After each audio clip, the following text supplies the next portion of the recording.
Sejam bem-vindos ao Urb Talks, o nosso podcast do mercado imobiliário, que somos focados na parte imobiliária, real estate, processos notariais, registrais, fundiários, todo esse mercado mundial de bilhões que é movimentado aí anualmente.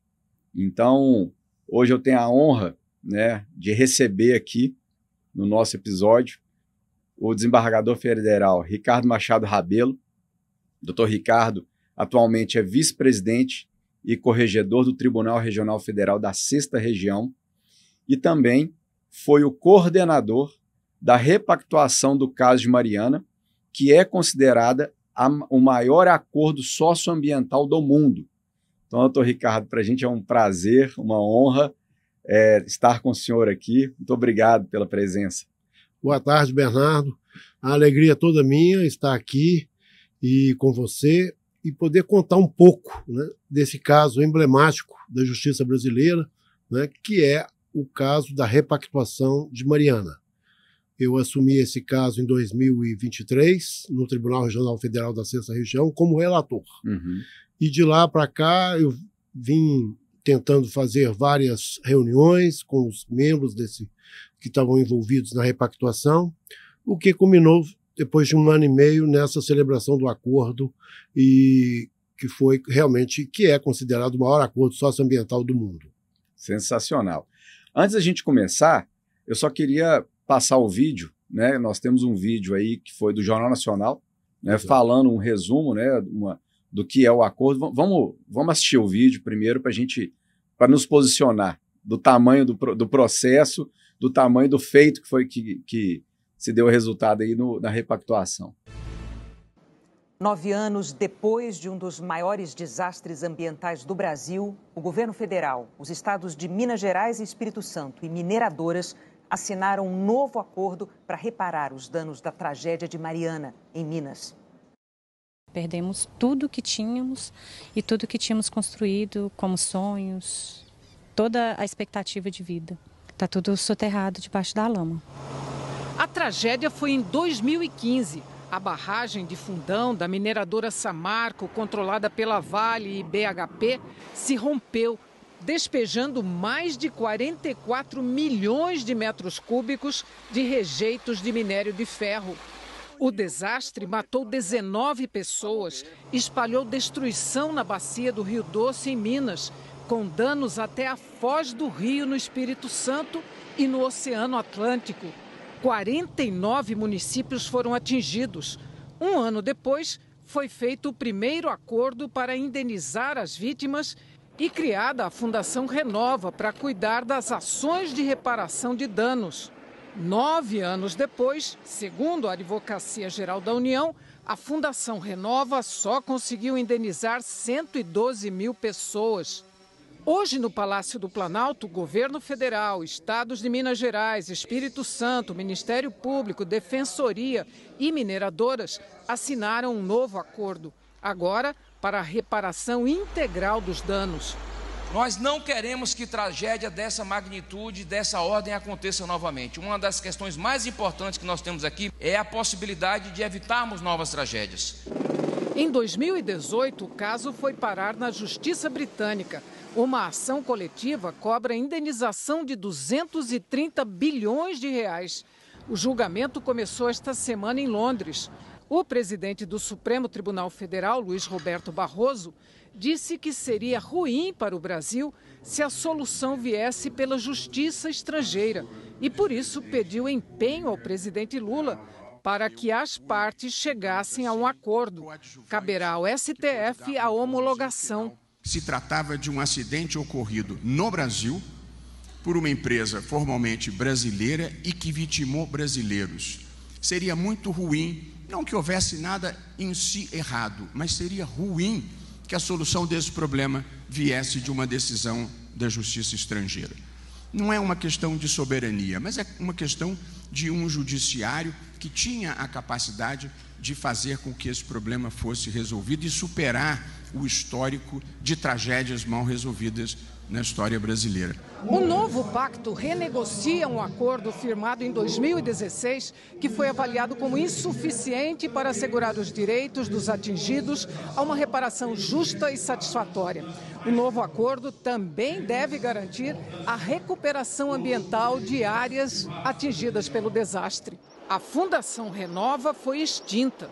O acordo prevê medidas estimadas em 170 bilhões de reais, divididos em 3 frentes.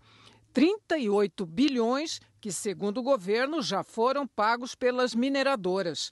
100 bilhões que serão repassados para os governos de Minas Gerais, do Espírito Santo e para a União. E 32 bilhões para ações de indenização e ressarcimento. O governo estima que mais de 300 mil pessoas que perderam suas casas ou trabalho serão indenizadas, com R$ 35 mil para quem não foi contemplado em indenizações anteriores e R$ 95 mil no caso de pescadores e agricultores atingidos. As indenizações terão que ser pagas em até 150 dias. As empresas também estão obrigadas a reassentar e construir moradias para 261 famílias atingidas. Os 100 bilhões de reais que serão repassados aos governos deverão ser pagos em até 20 anos e serão usados para o pagamento de um salário mínimo e meio por mês por até 4 anos para pescadores e agricultores atingidos.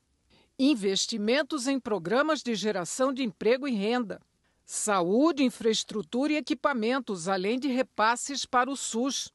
Projetos de recuperação e compensação ambiental, além da recuperação da bacia do Rio Doce e da liberação gradual da pesca na região.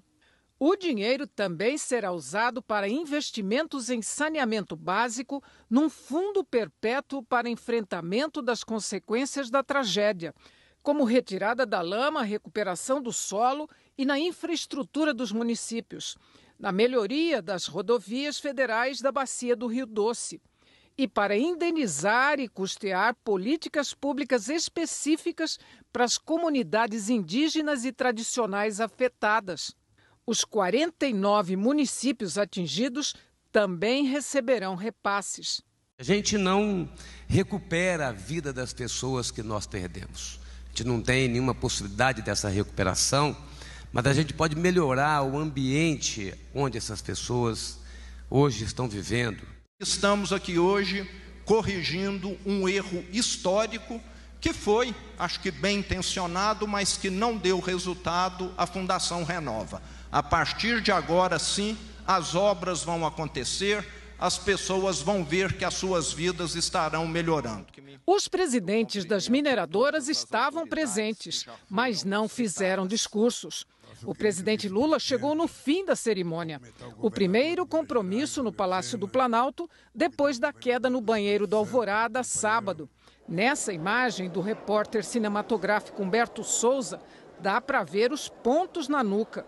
No discurso, Lula chamou de irresponsabilidade o que aconteceu em Mariana e cobrou o cumprimento do novo acordo.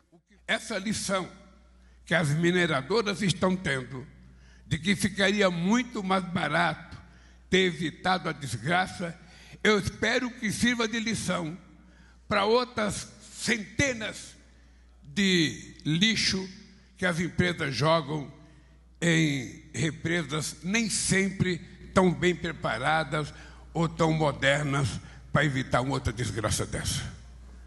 É importante que essa lição fique desse acordo. Morador de Paracatu de Baixo, Marinho perdeu propriedades e trabalho. Ele não foi a Brasília, mas aguarda os resultados práticos do acordo. A gente ainda vive um empobrecimento forçado, perdemos a renda. Vivo hoje uma vida imposta, numa moradia alugada, onde eu não consigo me organizar, planejar. Vivo 9 anos no retrocesso. Não, realmente essa apresentação do Jornal Nacional dá um norte, né? Pelo menos o que a gente imagina, né? Cogito que seja. Mas, desembargador, vamos começar aqui, né? Com o nosso podcast mesmo. O senhor tem uma trajetória institucional há mais de 30 anos, né, como juiz federal, e essa liderança na mediação de conflitos complexos, né? Me fala um pouquinho como é que foi sua trajetória até assumir esse protagonismo aí no caso da repactuação de Mariana. Conta pra gente sua história. A minha história na Justiça Federal, Bernardo, é grande, é longa. Eu, né, já fui juiz substituto, já fui juiz titular, já trabalhei na área criminal, trabalhei na área civil, fui diretor do foro, fui juiz do Tribunal Regional Eleitoral e agora, com a criação do tribunal, eu fui promovido e agora sou desembargador do Tribunal Regional Federal da 6ª Região, que era um sonho antigo nosso de sediar um tribunal aqui em Minas Gerais. Infelizmente, já estou lá há 3 anos e um dos casos que caiu para mim, na minha relatoria, vamos dizer, foi o caso de Mariana. Sim, sim. Antes de entrar no caso de Mariana, o senhor costuma dizer que o judiciário ele não pode ser só o poder da sentença. Achei interessante isso, mas também o poder da escuta. Né? Como que esse princípio, né, se iniciou a mediação da tragédia de Mariana? Como é que iniciou esse trabalho? Isso é uma evolução que o judiciário está tendo nos últimos anos, que é muito interessante e correta, do meu ponto de vista. Já foi-se o tempo que o juiz tinha que ficar sentado no seu gabinete esperando a provocação das partes para tentar resolver de uma forma outorgada, uma forma compulsória, aquilo que ele entendia que era correto para a solução daquele caso. Certo. Né? Com as técnicas de mediação, de conciliação, que foram se aprimorando com o passar do tempo, muitas vieram dos Estados Unidos, e o Brasil teve que se inserir nesse novo panorama de colocar um judiciário multiportas. O que significa? Onde hoje o cidadão procura o Poder Judiciário e pode, sim, ter a sua sentença, ter a sua decisão, mas também ter um momento de ser ouvido e de dizer se quer tentar uma conciliação. Sim. Tá certo? Não adianta mais você insistir que o judiciário é uma via só. Ele é uma via múltipla, onde tem o poder de ouvir, escutar as partes e tentar construir uma solução amigável. Essa que é a nova vertente do novo judiciário que está surgindo, tá certo? E você vê hoje a conciliação quase que no cotidiano dos tribunais, no cotidiano dos juízes, todos estão tendo formação para a conciliação, todos estão buscando um aprimoramento da conciliação, sobretudo em causas estruturais, como o caso de Mariana. Eu digo causas estruturais por quê? Porque são causas que atingem milhões de pessoas e que demandam uma ação estrutural, uma ação de política pública para resolver, como neste caso de Mariana. Tá certo? São ações enormes em que você ficar aguardando uma decisão final pode levar anos e anos e de uma forma que não se sabe nem ao certo se será esse o final. Então, assim, a gente pode considerar que o futuro do judiciário é bem focado na mediação, né? Principalmente para essas grandes causas, né? Eu estava estudando o número de processos que tem dentro dessa tragédia de Mariana antes da mediação, né? Então eu entendi que o favorecimento aí de desburocratizar o judiciário com a mediação, ele vai seguir a passos largos aí, né? Sim, certamente. Justamente o caso da mesa de repactuação de Mariana começou na minha relatoria no Tribunal Regional da 6ª Região, justamente por causa da judicialização excessiva. Imagine que esse processo estava tramitando, ainda não havia o TRF-6. Ele estava tramitando em Brasília no TRF-1. Certo. E ali os processos eram, ou seja, julgados aqui em Minas Gerais e com recurso para Brasília no TRF-1. Tem um número de processos? São mais de 1000. São mais de 1000. E esses processos, né, somente um número crescente, uma demanda excessiva, as mineradoras recorrendo, as instituições de justiça recorrendo, havia uma judicialização descomunal. Era sem precedentes. E essa judicialização ia levar todo mundo a andar em círculos.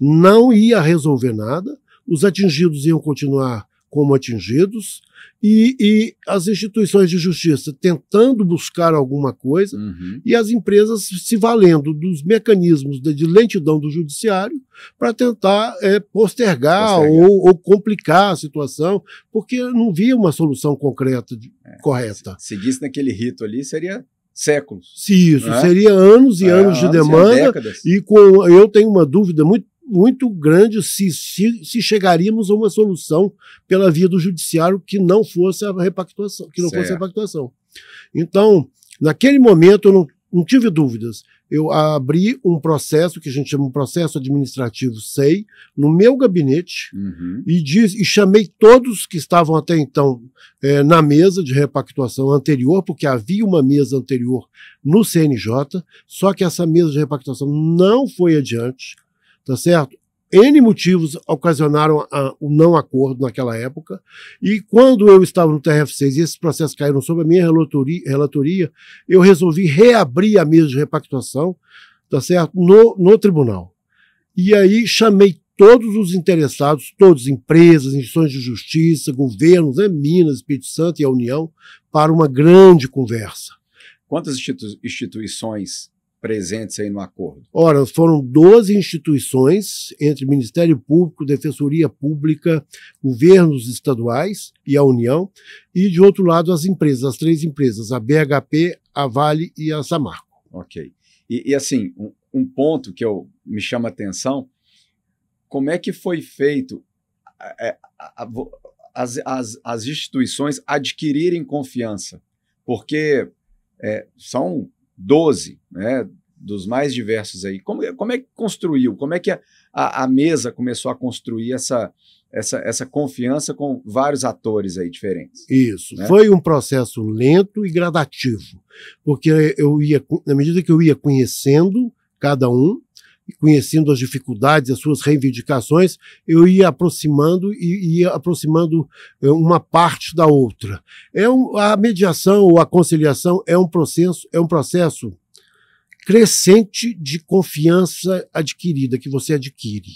Tá certo? Você não pode sentar numa mesa e falar, vou fazer uma conciliação, vou fazer uma proposta e vai resolver. Não é. Não é assim que funciona uma conciliação. Uma conciliação é um processo que vai amadurecendo.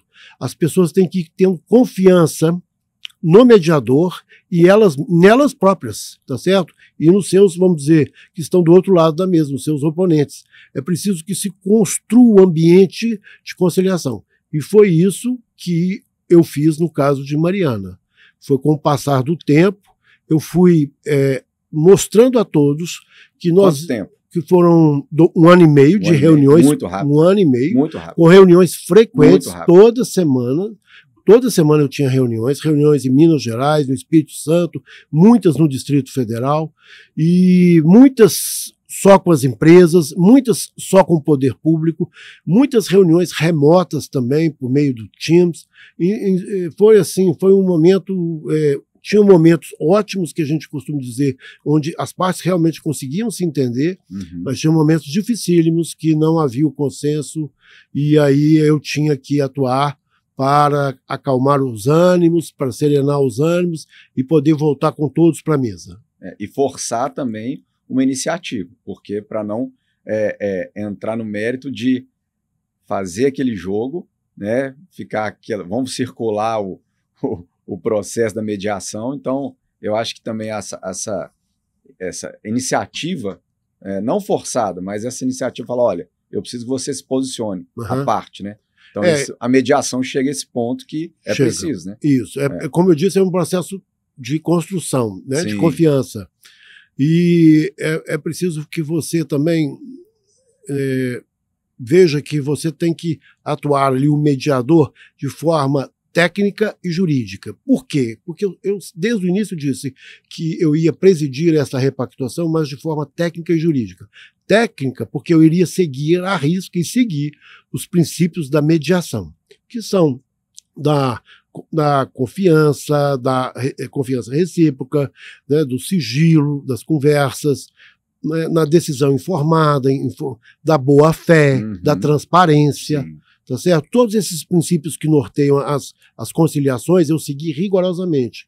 E técnica e jurídica, por quê? Porque no final todos, seja o poder público, seja as empresas, queriam uma resposta jurídica, um instrumento, um documento que propiciasse uma segurança jurídica. Ou seja, um acordo desta magnitude não pode ficar com premissas frágeis, não é verdade? Ficar insustentável juridicamente. Não, ele tem que ser bem construído para dar garantia, porque nós estamos falando de bilhões e bilhões de reais. Doutor Ricardo, assim, eu queria que o senhor explicasse, né, para o nosso ouvinte, o que realmente foi a repactuação do acordo, né? Essa questão histórica, né, cronológica aí. O que foi feito antes, o que foi repactuado? E quais foram os pilares, né, na questão fundiária, na questão financeira, na questão jurídica? Queria que o senhor explicasse um pouquinho essa ordem cronológica do que foi feito no passado, o que foi feito agora, né? Me explica um pouquinho. Olha, o acordo, ele chegou no valor de 170 bilhões. De reais. De reais. Muito bem. Esses 170 bilhões é preciso ser entendido, já como já disse o filme, que nós acabamos de ver, foram 32 bilhões em dinheiro que a gente fala dinheiro velho, porque foi dinheiro já consumido e muitos dos quais presididos ou comandados pela Renova. Tinha o dinheiro novo, que era os 100 bilhões, tá certo? Que era o dinheiro que vai entrar agora a partir da formalização do acordo. Veja bem, 100 bilhões de reais. É muita. E mais 38 bilhões que as empresas ainda irão arcar com obrigações de fazer, ou seja, obrigações que serão delas, que elas assumirão e elas arcarão com essas obrigações. Condicionantes. Então nós estamos, com condicionantes, por exemplo, reflorestamento, tá certo? Manter a qualidade do rio, tudo isso elas que vão fazer. Então nós temos um universo de 32 bilhões gastos, 100 bilhões, vamos dizer, a gastar, dinheiro, espécie, e 38 bilhões em obrigações de fazer e de recuperação do meio ambiente. Certo. E isso chega ao maior 170 bilhões de reais, que é o maior acordo socioambiental do mundo. Essas são os 3 pilares, tá certo? E, sobretudo, aquilo que eu disse, uma mediação técnica e jurídica. A gente sempre compara Brumadinho com Mariana. Né? Então, assim, Brumadinho foi uma tragédia do qual inúmeras mortes, né? Só que Mariana, salvo engano, foram 19. Só que o impacto ambiental foi o maior impacto do mundo, acredito eu, não tenho essa informação, que começou no Bento Rodrigues, né? Hoje o Novo Bento, Paracatu, pegou o Rio Doce, né? Acabando, poluindo, degradando o oceano, lá no Espírito Santo. Né? Então, assim, a Fundação Renova, né, ela sofreu muitas críticas naquele primeiro acordo. O que faltou no modelo passado e o que foi corrigido na repactuação? Né? Como é que foi isso? Muito bem. Vamos buscar uma questão entre Brumadinho, né, e Mariana. Realmente, ambas, né, infelizmente, causaram a morte de várias pessoas. Mas há uma diferença entre Brumadinho e Mariana, que Brumadinho ocorreu o rompimento de uma barragem que alcançou só o estado de Minas Gerais. Sim. Por isso a questão ficou restrita aqui a Minas Gerais e foi bem resolvida pela Justiça Estadual. No caso de Mariana foi diferente. Com o rompimento da barragem, em 2015, a lama atravessou Minas Gerais e foi parar no Espírito Santo e chegou até a foz no Oceano Atlântico, do Espírito Santo. Nossa. Então, foram assim, a quantidade de rejeito, a quantidade de lama que desceu o rio, vamos dizer assim, a bacia do Rio Doce, foi gigantesca. Então, é claro que os danos ambientais de Mariana foram bem superiores ao de Brumadinho. Sim. Infelizmente, né, temos essas duas tragédias. Mas, com relação à reparação, o modelo Renova, na realidade, o modelo Renova foi criado num plano com um plano de governança, de um acordo, e que, paralelamente à Renova, foi criado o CIF. O que seria o CIF? O CIF foi um comitê interfederativo, ou seja, ele era aquilo que o poder público queria que a Renova, enquanto fundação privada particular, comandada pelas empresas, fizesse. Sim. Então tinha o CIF ordenando a Renova e a Renova executando a pedido do CIF. Acontece que esse modelo não deu certo, por N motivos. Primeiro porque a Renova ela foi concebida para buscar reparações, onde o controle imposto pelo CIF às vezes era exagerado, era muito assim, de difícil controle. Então ela refugava, ela não fazia. E, ao mesmo tempo, o CIF exigia da Renova, às vezes, prestações muito pesadas, onerosas, então não se fazia. Então ficou, na realidade, uma disputa entre o CIF e a Renova. E essa disputa acarretou o seguinte: não executando os programas de reparação e o CIF se perdendo nas questões de poder público, nas questões de governança. Então, esse modelo CIF-Renova não deu certo. E o que se fez na repactuação? Extinguiu o CIF, extinguiu a Renova, tá certo? E quem vai executar os programas de reparação será a própria Samarco, que já está executando. A Samarco, a BHP também? A BHP não. Quem irá executar as obrigações da repactuação será a Samarco, que nada é mais do que a BHP e a Vale juntas, mas quem terá o protagonismo, o comando, a direção de executar o acordo é a Samarco. Assim, é difícil você começar com uma empresa nova bilionária, né? A gestão operacional é complexo, né? Tanto que não deu certo. Exato, não deu certo. Porque houve... morosidade muito grande. Houve uma falta de diálogo. Olha, mais uma vez o diálogo. Faltou um diálogo, uma confiança recíproca entre o CIF e a Renova.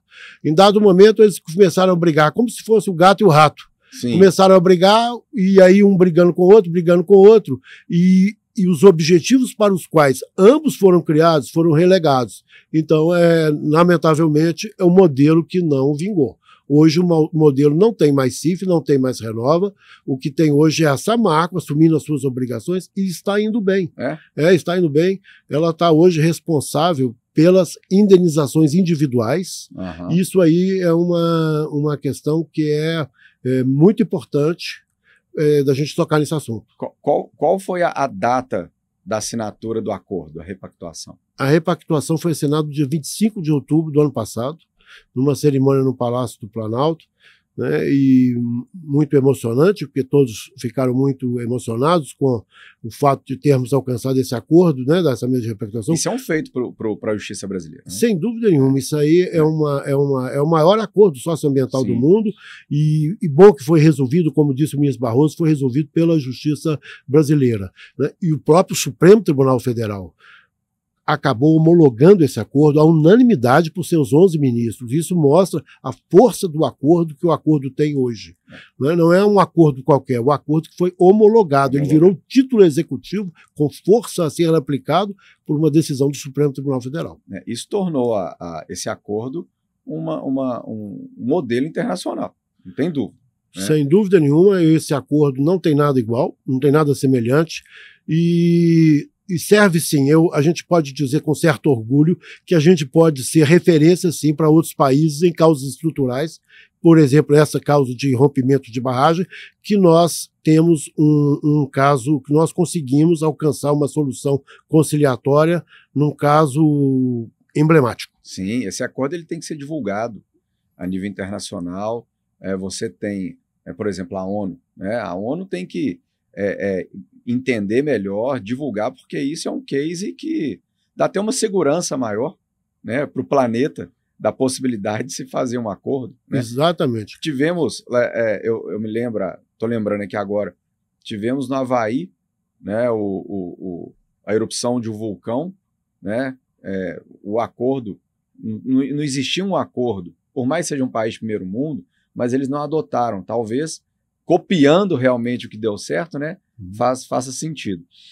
Doutor Ricardo, o senhor falou que já está sendo executada, né? Então, assim, desde outubro, né, hoje a gente está em julho, então você já está vendo o resultado, né? Assim, mas o senhor falou da garantia do título executável, né, que pode, enfim, com os 11 ministros, mas assim, como que é feita essa fiscalização? Né, porque é muito dinheiro, tudo é muito, né, tudo é excessivo. Mas como é que é feita essa fiscalização? Por quem é feita a fiscalização? É pela mesa, né, ou não? Como é que se faz agora de outubro para frente. Exato, perfeito. A sua pergunta é muito boa. Foi feito o acordo, celebrado o acordo, homologado o acordo. E daí? O que vai acontecer no dia seguinte? E está acontecendo já, e com muito êxito. O Tribunal Regional Federal da 6ª Região, lá na época do acordo, ele deixou claro que ele iria auxiliar todos na execução do acordo. Então, no plano das indenizações individuais, ou seja, dos atingidos, porque vários atingidos não receberam ainda suas indenizações, o Tribunal Regional Federal da 6ª Região, por meio do seu sistema de conciliação, vem auxiliando a Samarco a fazer esses pagamentos dessas indenizações. Certo. Foi previsto na mesa de repactuação uma coisa que chama porta indenizatória definitiva. Porta indenizatória definitiva. Isso. Que é nada mais, nada menos que o último momento para receber uma indenização. Durante esses anos todos, várias tentativas de indenização foram feitas. Mas agora, na mesa de repactuação, chegou-se a um valor para indenizar os atingidos que não receberam indenização. Uhum. Então foi criado esse PID, essa porta final derradeira, definitiva, no valor de R$35 mil por pessoa, certo, observado alguns requisitos, né, para o pagamento. Hoje, os números do TRF6 já sinalizam mais de 350 mil pessoas já se candidataram a receber, várias já receberam, várias estão aguardando só a homologação do Sejusc, do TRF6, tá certo? E vão... 350 mil pessoas. Exato. Isso, que irão cada uma receber R$35 mil.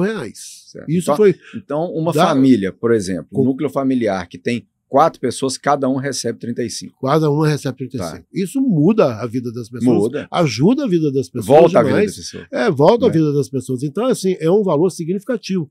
E para construir esse valor de 35 mil foi uma árdua jornada na mesa de repactuação. Tá certo? Imagina. Mas, em suma, a gente está conseguindo, o TRF6 está indo bem, a Samarco está honrando os pagamentos. Então, isso assim, é o acordo que eu já disse, é o acordo saindo do papel. Né? O acordo deixando de ser só papel e efetivamente melhorando a vida das pessoas. Isso é que nos deixa felizes. Assim, nós brasileiros temos... nós somos acostumados com a burocracia. Né? O judiciário, hoje, tem uma dificuldade na celeridade dos processos.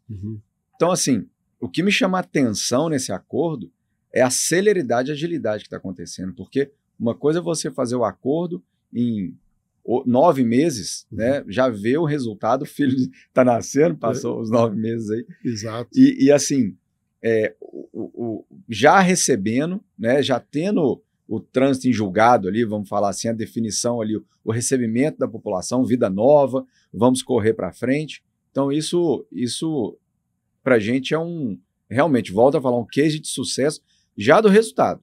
Sem dúvida nenhuma. Já do resultado. Nós temos hoje 2 desembargadores do TRF6 cuidando desta parte 2. Eu brinco com eles que, olha, eu cuidei da parte 1. Quem são que foi os o acordo. É o desembargador Edilson Vitorelli e o desembargador Álvaro Souza Cruz. Sim. Os 2 é que estão encarregados da parte de indenização e da parte de supervisão geral, o desembargador Vitorelli. Eu cuidei da parte 1, né, até a celebração do acordo. Agora é com eles. Passou o bastão. Mas passei o bastão. Mas agora eu acho que está em ótimas mãos e eles estão fazendo um trabalho espetacular. E eu acho que só esse caso de Mariana já comprovou por todos os motivos por que o TRF6 em Minas era fundamental. Eu tenho uma sugestão. Daqui 1 ano, 2 anos, nós vamos chamar os 2 para a gente ver o resultado. Excelente, vamos sim, vamos chamar, vai ser ótimo. Eles estão realmente cumprindo muito bem, olhando muito bem o cumprimento do acordo. Vai ser bacana. O resultado já está vindo, mas a gente vai olhar para trás, né? Isso aí. E como é que fica? Eu tenho uma dúvida também, porque os governos estaduais também receberam. Acredito eu que receberam valores aí para também investirem em algum, enfim, né? Não sei como é que é o posicionamento da obrigatoriedade de se investir em questões socioambientais ou não, pode se investir em infraestrutura, etc. Como é que ficou essa definição dos estados, Minas Gerais e Espírito Santo, né, nessas execuções do valor recebido. Eles ambos receberam, cada qual a sua parte, que também foi fruto da divisão harmônica que eles fizeram, aplicando, vamos dizer assim, prioritariamente na bacia, tá certo? Mas Minas Gerais tem umas outras prioridades, Espírito Santo também tem outras, mas houve uma flexibilidade para poder alcançar o interesse de todos, tá certo? Então, isso também foi espetacular, foi uma coisa de convergência que nós conseguimos fazer ao longo da construção do acordo, foi essa questão da divisão do valor, tá certo? Duas coisas que foram bem complexas também. Primeiro, a divisão do valor, tá certo? Dividir os valores entre as várias questões suscitadas no acordo. E outra foi a questão do fluxo de pagamento. Como pagar isso durante tanto tempo, né? Já que o prazo foi estabelecido em 20 anos. 20 anos o pagamento dos 1170 bi. Isso. Né? Vamos colocar assim, os 100 bi em dinheiro novo, que é o dinheiro que vai ser efetivo. Que houveram 32 gastos iniciais, depois 38 é obrigação de fazer. 32 é o antigo. É o antigo, velho. Juiz velho. É o dinheiro velho. Agora, eles os estados souberam, né, discutir, sentar junto com a União e ali construir a divisão dos valores e também souberam fazer o fluxo de pagamento. Porque você tem o valor acordado é uma coisa, agora o fluxo de pagamento é outra. E o fluxo de pagamento é muito importante, porque as quantias são muito altas. Sim. Então, para que o pagamento dê certo, é preciso se somar o valor com o aspecto temporal, o aspecto do fluxo. Sim. E isso também foi outra conquista da mesa de repactuação. Aos poucos eu fui convencendo as partes que precisariam ter um fluxo maior, talvez com alguma oscilação de valor em determinados momentos. E assim foi aos poucos, paulatinamente, com muita conversa, eles foram acordando o fluxo. E no acordo foi colocado algum projeto, eu tenho que trazer esse valor para o projeto tal, ou não? Tem valores, por exemplo, eles vão fazer de reflorestamento. São obrigatórios aí para aquele... Isso. Tem a questão também da BR-262, do Espírito Santo, que vai ter melhorias, e vai ter a questão da confirmação, da manutenção do rio, como é que monitoramento, né, do monitoramento das questões ambientais, das substâncias minerais que estão no rio.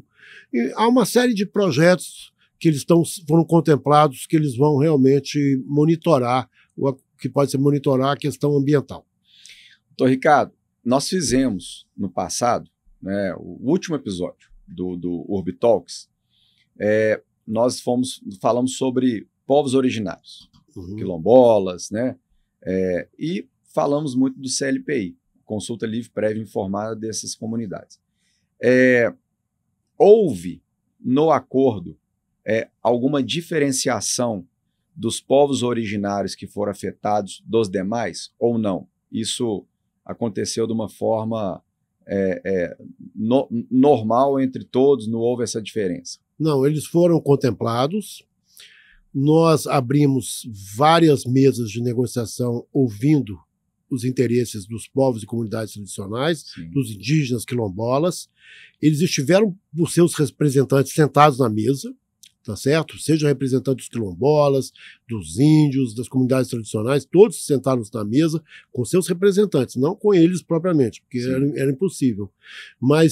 E debateram várias questões, essa questão também da escuta, né?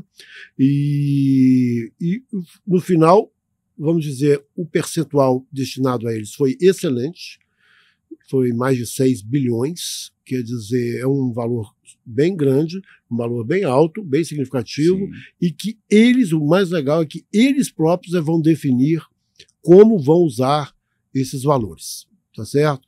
Então, essa é uma questão que foi exaustivamente debatida na mesa e nós chegamos ao final com um valor significativo, com um processo de reparação onde eles vão decidir o que eles querem fazer. Então, foi feita uma consulta ali, né, do que eles querem. Então, realmente foi feito um CLPI, vamos dizer assim, dentro do acordo.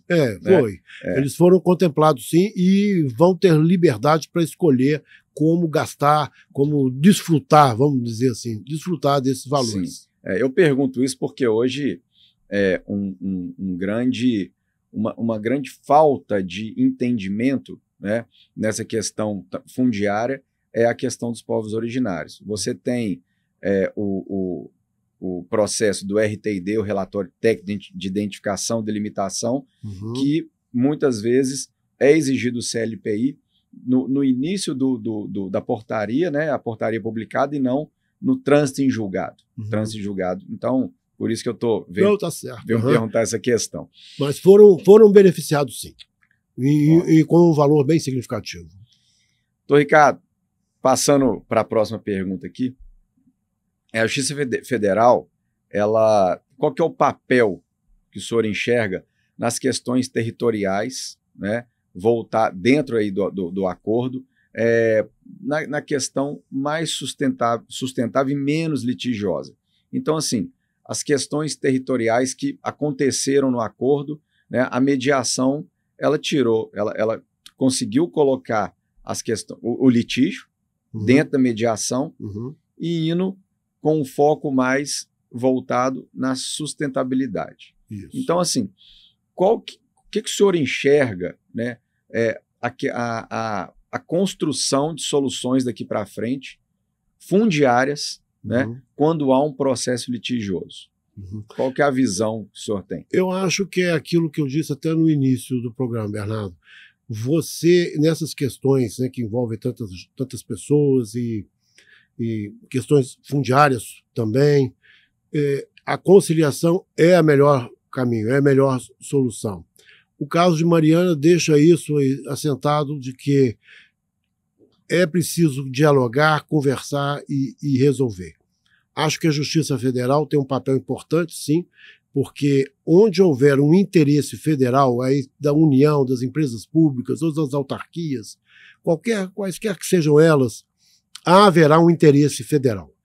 Onde há um interesse federal, tá certo? A Justiça Federal estará presente para dizer, né, naqueles casos, com quem está a razão. Se realmente esse interesse federal tem que prevalecer ou não. Nesses casos, a importância da Justiça Federal, que vem cada vez mais se interiorizando e se apresentando mais próxima do cidadão. Ótimo. Isso que é a essência. É a essência. Agora, estou querendo ir um pouco nos bastidores.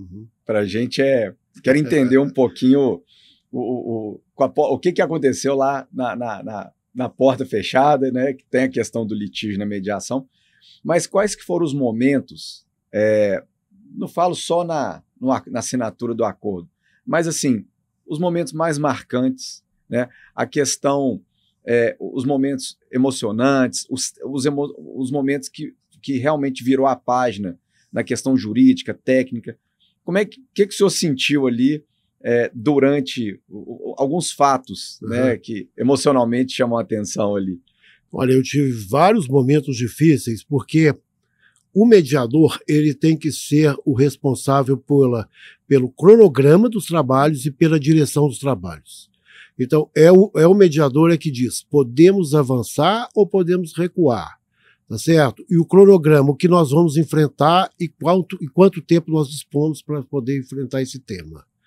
Eu tive vários momentos muito bons, muito tranquilos, muito favoráveis. Mas tivemos momentos mais difíceis, onde às vezes as partes ficavam, né, mais em conflito, mais agitadas. Eu me recordo de um que foi exatamente no final de 2023, exato, foi em 2023, em dezembro. Todos já estavam muito cansados, todos estavam exaustos, porque o ritmo das reuniões era muito intenso, e chegou para enfrentarmos a questão financeira, porque nós vínhamos debatendo os temas, mas a questão financeira mesmo... Esse foi o ponto crucial do acordo? Esse foi um ponto muito importante, porque a gente vinha debatendo os temas, superando as divergências, mas ninguém falava em valores. Um dado momento, eu chamei as lideranças e falei, gente, agora nós precisamos começar com a questão financeira. Precisamos decidir valores. Quem vai decidir isso? Aí eles viraram, o senhor é que vai ter que enfrentar essa questão financeira. Eu falei, então vamos lá. Então comecei então a esboçar questões financeiras ao longo da mesa. Então eu vinha trabalhando com a mesa, resolvendo questões técnicas, e depois abri uma mesa paralela para tentar resolver questões financeiras. No final do ano, voltando no final do ano, o ambiente estava muito tenso, havia todos muito cansados, muito exaustos. Aí houve uma divergência muito grande de valores. Sim. As empresas apresentaram um valor muito aquém do que o poder público estava esperando, e nisso houve um mal-estar. Essa reunião aconteceu no tribunal, eu estava presidindo essa reunião. Sim. Houve um mal-estar terrível, as pessoas começaram umas a falar mal das outras, aí começaram a ouvir agressões verbais e tal. Quando eu vi que a coisa realmente estava muito difícil, eu não tive dúvida, eu mandei na hora, eu peguei a palavra, suspendi os trabalhos da mesa de repactuação, falei, estão todos suspensos, todos.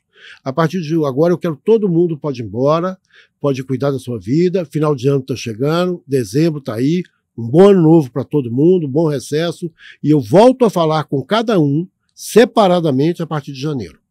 Então a questão financeira e técnica, ela foi tratada em um momento separado. Sim, é separado porque eu achei melhor. Sim. Porque como é que você vai discutir valores com uma mesa com 40, 50 técnicos? Não ia adiantar em nada. Eles não têm poder de decidir a questão financeira. Tem que chamar quem... Exato, eu tinha que chamar quem tinha competência e condições de representar. Isso. Justamente. E aí eu comecei a chamar, e comecei a crescer, comecei a evoluir com eles. Isso só com as empresas ou também, nesse momento da questão financeira, o Estado, né? O Estado, entrou isso. também. Entrou também.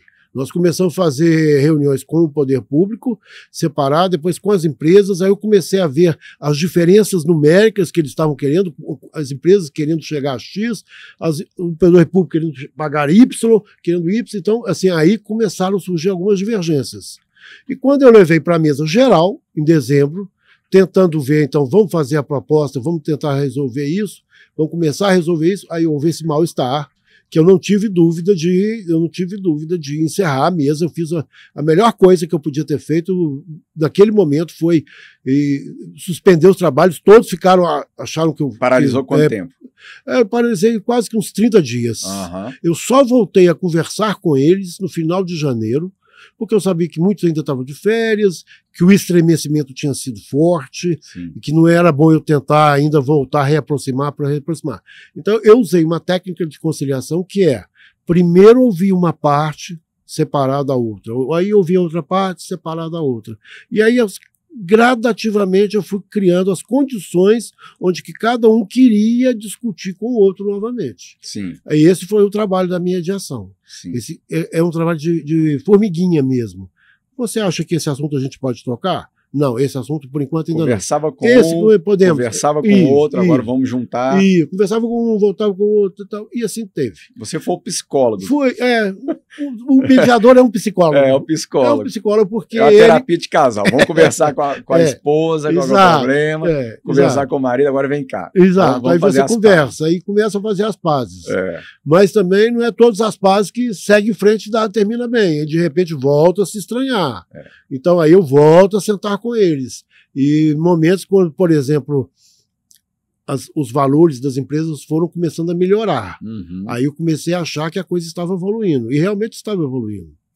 Só que todas as questões de proposta passavam necessariamente por mim, pelo tribunal. Certo. Então, assim, as empresas mandavam a proposta para mim e eu repassava para o poder público. Tá, mas se o senhor tivesse de acordo, repassava. Eu repassava. Eu não entrava nesse mérito, não. Eu não entrava, não. Acho que aqui passa para mim e eu passo para as empresas. As empresas respondem e passam para o poder público. Okay. E assim, então vamos sentar para conversar mais alguns pontos?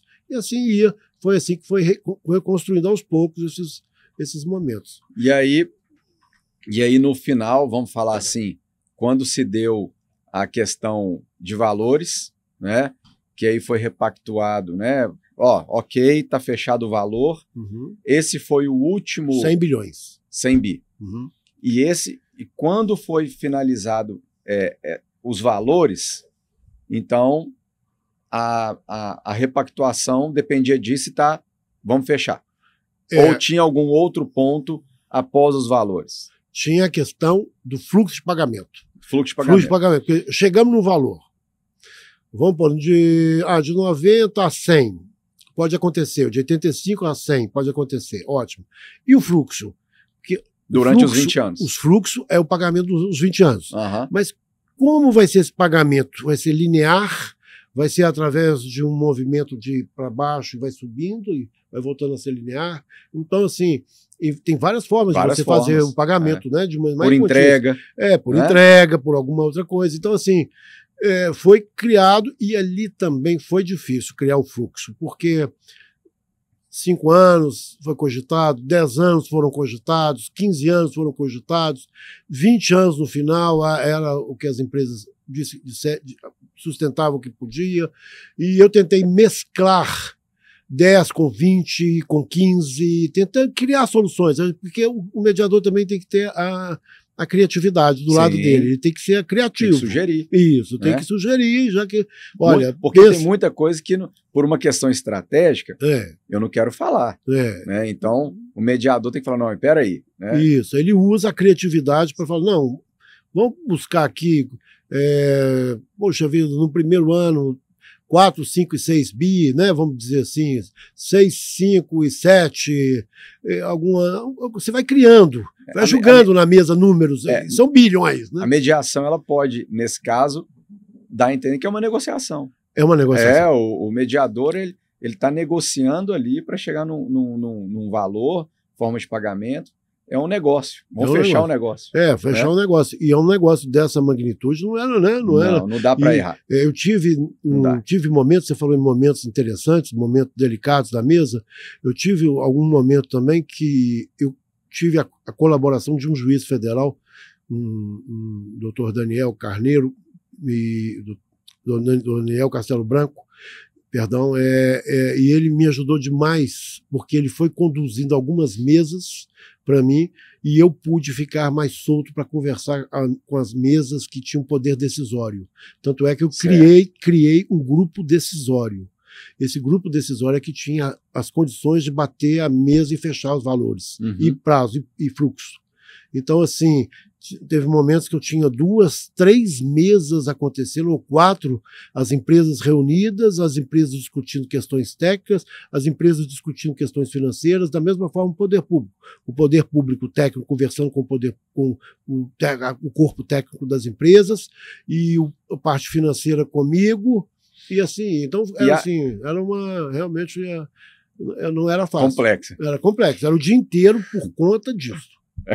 E me conta, a questão do Estado, Minas Gerais, Espírito Santo e o governo federal. Né?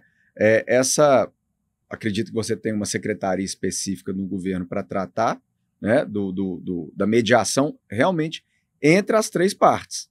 Porque eu acho que esse é um ponto também crucial. Né? Esse alinhamento do que eu vou receber, aonde que eu vou poder executar.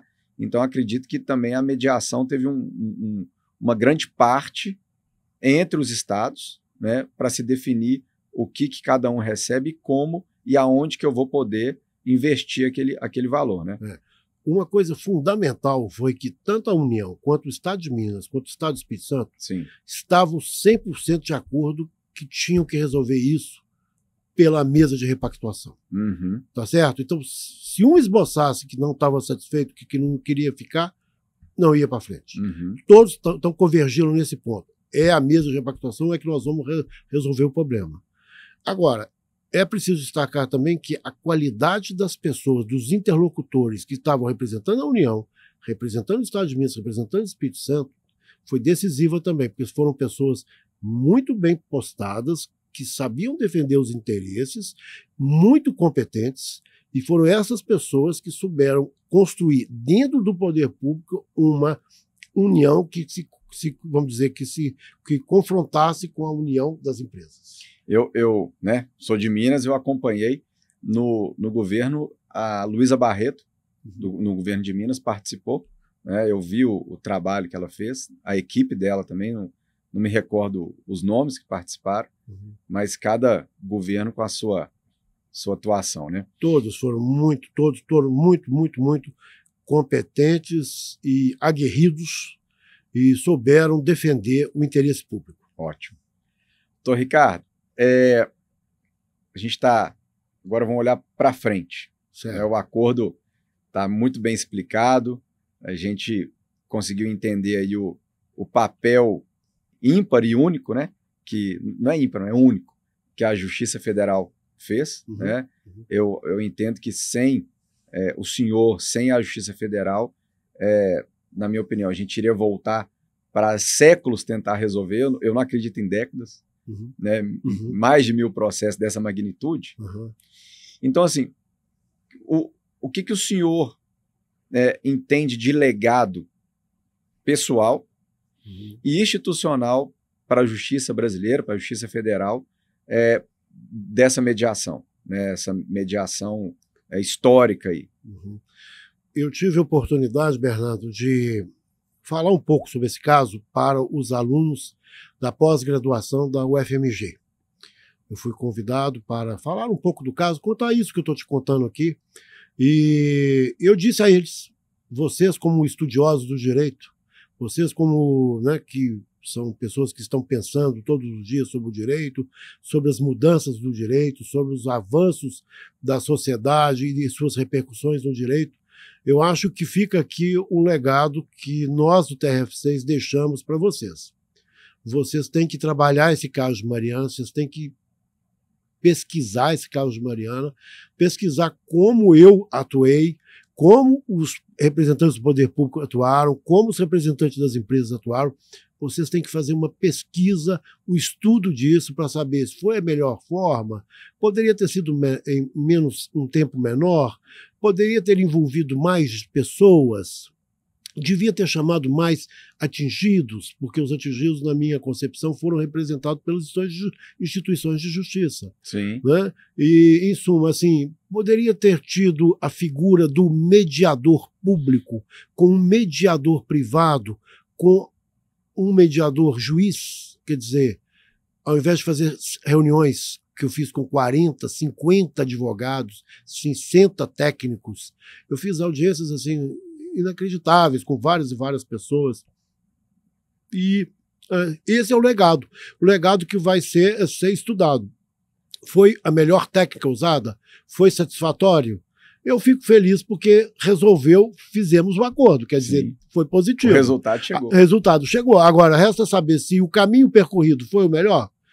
Bom, aí o legado fica para as novas gerações, né, estudarem e dizerem se, olha, ele podia ter feito isso, podia ter feito aquilo, mas foi o que eu podia oferecer naquele momento. Sim. Tá certo? O livro, que dia que sai? Porque esse é um livro. Tem que publicar. Vou fazer força. Dá para fazer. Várias pessoas já me falaram para fazer um livro, escrever um livro contando esse caso. Mas realmente tem história para contar. Tem história para contar, porque eu vivi vivi momentos muito interessantes do ponto de vista jurídico. Não, tem muito. Tem que publicizar isso. Tivemos reuniões. Fica a minha sugestão. O primeiro momento interessante também foi lá para trás, primeira reunião em Brasília, na AGU, né? Estavam presentes 4 ministros de Estado, e eu tive a oportunidade, inclusive a ministra Marina Silva, que é do Meio Ambiente, e eu disse para ela que eu acreditava que nós íamos achar uma solução. Né? E ela defendeu os seus valores, a gente sabe, né, os valores que ela defende, o ministro Macedo também, o Wellington Dias, o próprio ministro Messias da AGU, todos estavam lá, e eu disse a eles que a responsabilidade minha era enorme e que eu estava ciente dela e que eu achava que nós íamos achar com calma, com técnica, né, e com segurança jurídica a gente ia avançar. Perfeito. E assim, a gente espera que nunca mais aconteça, mas caso tenha um desastre dessa magnitude, né, o que o senhor faria diferente? Qual foi o aprendizado? Será que tem algo a ser feito, alguma evolução, inclusive, na lei, que se possa usar agora para um novo acordo? Como é que ficou? Porque depois desse acordo, tem uma mudança de paradigma, Uhum. É uma mudança de paradigma na Isso. questão da mediação no Brasil. Exato. Uhum. Né? Então, cria-se ali até jurisprudência quanto ao resultado que se deu. Então, o que seria de mudança ali que o senhor faria em caso de mudança, não, implementação, complementação? O que o senhor enxerga assim num próximo acordo, que tomara que não tenha, né? Nenhum desastre aí? A gente fica realmente, né, torcendo, sobretudo nós em Minas Gerais, que o nosso território tem tantas barragens, a gente realmente fica torcendo para não ter nenhum episódio desse e que isso fique no passado. Mas talvez o que eu fizesse diferente fosse contar com o auxílio, por exemplo, de um mediador que ficasse por conta do setor público, um mediador que ficasse por conta do setor privado, e eu faria, então, as reuniões com ambos. Acho que eles poderiam fazer uma escuta lá com os do poder público com eles, com as instituições de justiça e com os estados, e esse mediador privado com as empresas. Seria um mediador auxiliar? Um auxiliar, né? talvez acelerasse mais o projeto, porque eu convocava reuniões assim, com 40, com 50 dias, com 60 pessoas, e talvez se eu tivesse esse braço, um auxiliar, um focado em defender os interesses públicos, outro focado em privado, e eu focado em fazer a mediação de ambos, eu acho que a gente eu falo talvez, isso é aquilo que eu deixo aqui como uma impressão que vai ser objeto de estudo dos estudiosos de direito, sobretudo da conciliação.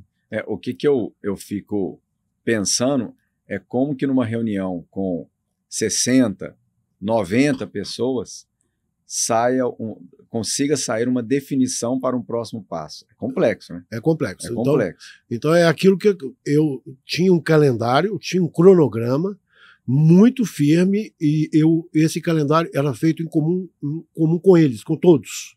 Então, a partir dali, eu ia mandando, então havia uma certa previsibilidade. Isso é importante, porque eu nunca deixei que a gente abrisse uma reunião sem saber o que ia discutir. Eu já tinha um cronograma pronto, uma pauta pronta. Então, quando nós sentávamos... tinha que definir passado. Eu tinha que definir passado, eu tinha que definir. Então, quando eu falava assim, hoje nós vamos encontrar na quarta-feira da semana que vem para debater, vamos pôr, saúde.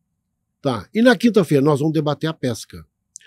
Tá certo? E na semana seguinte, o que o senhor pretende debater? Eu falei assim, programa de transferência de renda.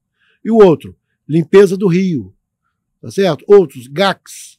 GACs são gerenciamentos de áreas contaminadas. Precisa saber se tem mercúrio, qual substância tem ali. Sim. Entendeu? Quer dizer, isso tudo foi previsto no acordo. Tudo. Então nós passamos dias e dias discutindo, por exemplo, indenização, o mercúrio, o valor de uma saúde, pode acontecer doenças, e se acontecerem doenças que não estavam previstas, é o famoso dano incerto e não sabido. Então, quer dizer, foi um turbilhão de assuntos e que tinham que ser direcionados. Foi isso que eu fiz. Eu direcionei e estabeleci o tempo. Não dá para trabalhar mais de um objeto, saúde e meio ambiente. Não dá. Não dá. Não dá. Não dá. Não dá seria atropelar, então eu teria que ir e esgotar até onde fosse possível. Quando as coisas ficavam mais pesadas, eu tirava o item da pauta e punha outro. Mas aí eu já via que tinha que voltar com aquele assunto, tentando ver aonde que estava o ponto de atrito. Sim, perfeito. Tanto que deu certo. Tanto que deu certo, exatamente. Doutor Ricardo, assim, que mensagem que o senhor deixa para os gestores públicos, primeiramente, né, para os juristas e os líderes comunitários que têm hoje, enfrentam esses dilemas coletivos, sabe, que estão descrentes na justiça. Certo. Né? O que o senhor deixa de sugestão, né? Qual que é a mensagem que o senhor deixa? Principalmente para os líderes comunitários, né? Que são pessoas ali que não têm tanto acesso. Né? O que o senhor sugere, assim? Né? Olha, vamos lá, para os gestores públicos, o que eu sugiro é que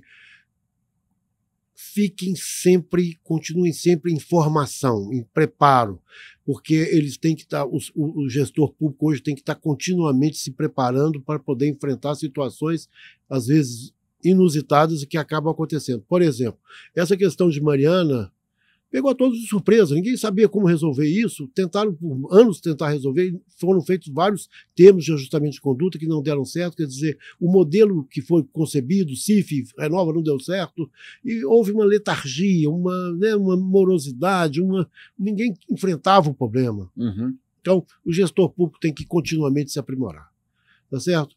E os líderes comunitários? Os líderes comunitários, esses têm que estar, esse comprova o seguinte, eles têm que se unir sempre, tá certo? Estar sempre unidos e conversando com a sociedade, tá certo? Sabendo procurar suas lideranças, sabendo achar suas lideranças e tentar também dialogar bem com o Estado. Eles precisam também dialogar bem com o Estado. É lógico que nesse caso, por exemplo, de Mariana, o senhor podia ter chamado mais lideranças comunitárias para fazer parte da mesa e tudo. O que acontece é o seguinte, esse processo de Mariana já vinha se arrastando há muito tempo. Se eu fosse abrir a 2015, mesa... né? 2015. 10 anos agora. Se eu fosse abrir a mesa para todas as categorias, pescadores, agricultores e mais faiscadores, se eu fosse abrir todos o leque, eu não conseguiria nem, por exemplo, uma comunidade de surfistas do Espírito Santo queriam conversar comigo e me revelaram as suas mazelas com a lama chegando no oceano. Quer dizer, eu não tinha opção, eu tinha que entender que as instituições de justiça estariam falando pelos atingidos e seguir em frente, porque senão eu não daria conta. Mas eu acredito que as soluções que a mesa de repactuação, no caso de Mariana, atendeu grande parte, eu não digo tudo, mas grande parte dos interesses desses atingidos. Eu acho que nós conseguimos, com a mesa de repactuação, atender vários atingidos. E com relação aos líderes, formar lideranças é sempre bom, é sempre importante, né, que estejam sempre presentes, o façam de forma democrática, tranquila e serena, e procurem sempre o diálogo. O poder público tem que dialogar, as empresas têm que dialogar. Eu acho que é por aí. Os líderes comunitários têm que saber dialogar. Então, assim, a questão das mineradoras, a gente está chegando no fim, a questão das mineradoras, não estou falando das duas, mas estou falando em Minas Gerais, né, que Minas Gerais a gente tem inúmeras mineradoras. A mineradora, eu entendo que após os dois desastres, Brumadinho e Mariana, ela está começando a enxergar que é melhor remediar do que repactuar. Então, as mineradoras, antes de Brumadinho, elas não tinham uma visão focada na questão fundiária no entorno, como é o caso do Bento Rodrigues. Né? O Bento foi o primeiro a ser atingido, ali 19 mortes. Por quê? Porque isso lá atrás não foi visto como uma prioridade. Então a mineração antes de Brumadinho, ela não tinha um foco para o entorno. E agora, pós-Mariana, eu acho que essa questão fundiária, de requalificação ali do entorno, eu acho que elas já estão começando a ver como prioridade. Questão socioambiental, social, né? Então, eu vejo esse legado também da visão que as mineradoras mudaram, né? E até o Estado agora prevê, né, essas obrigações, né? Nos licenciamentos, nas licenças de operação, de instalação, com os termos de compromisso para essas comunidades no entorno. Doutor Ricardo, nós estamos encerrando. Vou te passar as considerações finais. Muito obrigado. Te agradeço muito aí. Para a gente é uma honra. Ficou extremamente bem explicado. Nós conversamos antes, a gente não quis entrar muito nessa questão técnica, jurídica. A gente quer mostrar de uma forma informal, né, como é que se deu essa repactuação. Então, te agradeço muito aí a presença. Muito obrigado. Eu que agradeço, Bernardo. Foi uma alegria estar com você essa tarde, poder falar sobre esse caso de Mariana. Eu fico muito feliz de estar aqui e poder explicar um pouco desse caso, que eu tenho certeza que muita gente tem muita vontade de saber, de querer detalhes.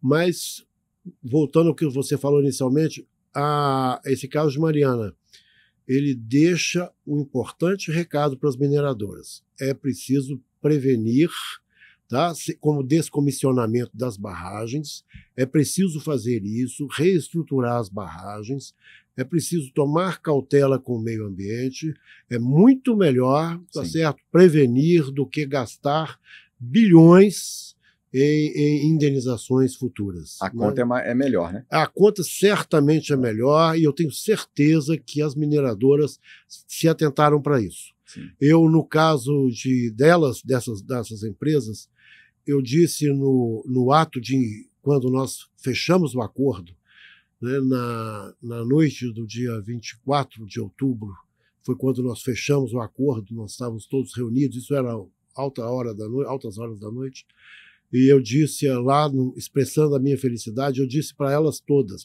principalmente para as mineradoras, é preciso que vocês tenham paz para trabalhar na sociedade brasileira. Então, se vocês não alcançarem a paz, convivendo bem, produzindo riquezas e respeitando o meio ambiente, vocês não terão paz.